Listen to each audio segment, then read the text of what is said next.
This is the second part of Dailies today here on Nigeria Info 99.3 FM. It's still the morning crossfire, and I'm Hilary Noroka standing in for Kofi Battels.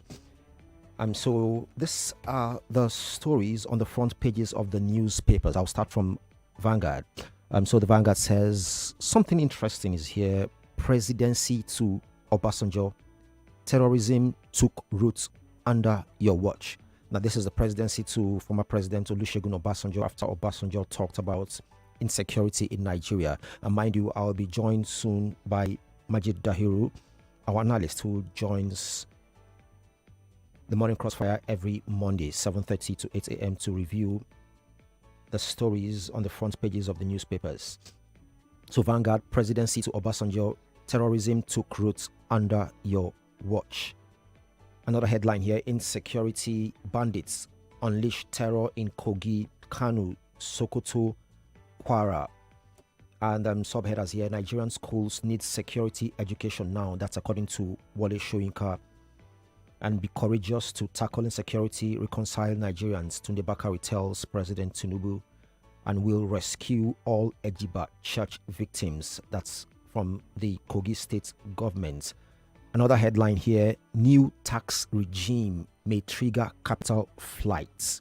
That's from the ex-chairman of Nasima. And here, ambassador designates mixed reactions trail Ikpeazu Ugwuanyi and others nomination. Still on the Vanguard, Abacha loots, EFCC seizes Malami's passports. And that's Malami, the former Attorney General of the Federation under President Muhammadu Buhari. And here in Lagos, Olusosun and other landfill sites to be shut in 18 months. That's from the Lagos state government. Let's move from Vanguard to the Daily Trust. The Daily Trust here, bandits abduct pastor, wife, parishioners in Kogi State, kidnap bride, maids in Sokoto. And still on the Daily Trust, 2027, is the obedience movement losing steam? That's a question for the obedience movement, with many people, many prominent people leaving the movement. Is it losing steam? The Daily Trust is asking. And here, still on the Daily Trust, military rescues 12 girls kidnapped in Borno State.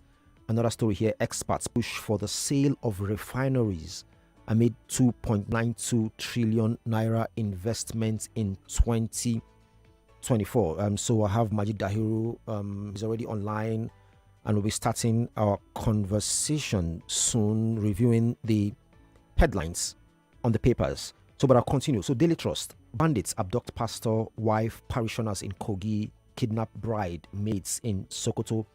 And another headline here, World AIDS Day, patients fear resurgence as US halts funding.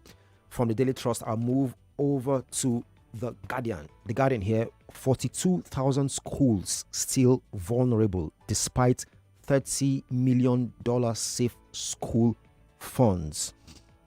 And on The Guardian as well, fresh abductions, killings, test Tinubu's security emergency, heighten anxiety. And Dangote refinery to supply 1.5 billion liters of petrol monthly. And still on The Guardian, we have a story headline here on the ambassadorial lists. It says discordant tunes trail Tinubu's ambassadorial list. And finally, this morning is the Nation newspaper. It's now total war on terrorists. Airstrikes pound criminals in Katsina, Borno, abductions in Kogi, Kwara, Sokoto.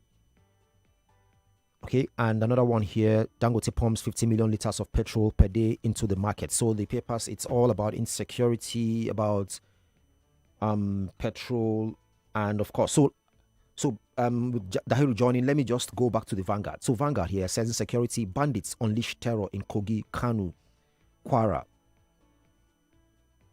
And here, Abacha loot, EFCC seizes Malami's passports. Ambassador designates mixed reactions trail Ikpeazu Ugwuanyi and others nomination. And then presidency to Obasanjo, terrorism took roots under your watch. Glad to have you join another Monday morning, Mr. Majeed Dahiru. Or Dr. Majeed Dahiru. Oh, sorry. Hold on. Lagos can't hear you. So right now they can hear you. Glad to have you join us, Dr. Majeed Dahiru. Thank you very much, my dear brother Hillary. Yeah, how are you doing today? Oh, I'm doing good. Okay, you're doing good. But Nigeria doesn't seem to be doing so well this morning. I mean, let's start with this. Presidency to Obasanjo. Terrorism took root under your watch. What's your take on this? And response from the government as usual.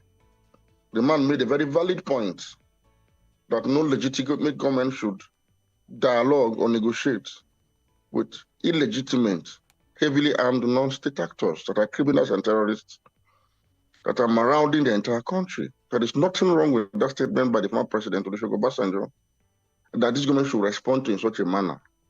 It simply means that the government of the day is impervious to correction.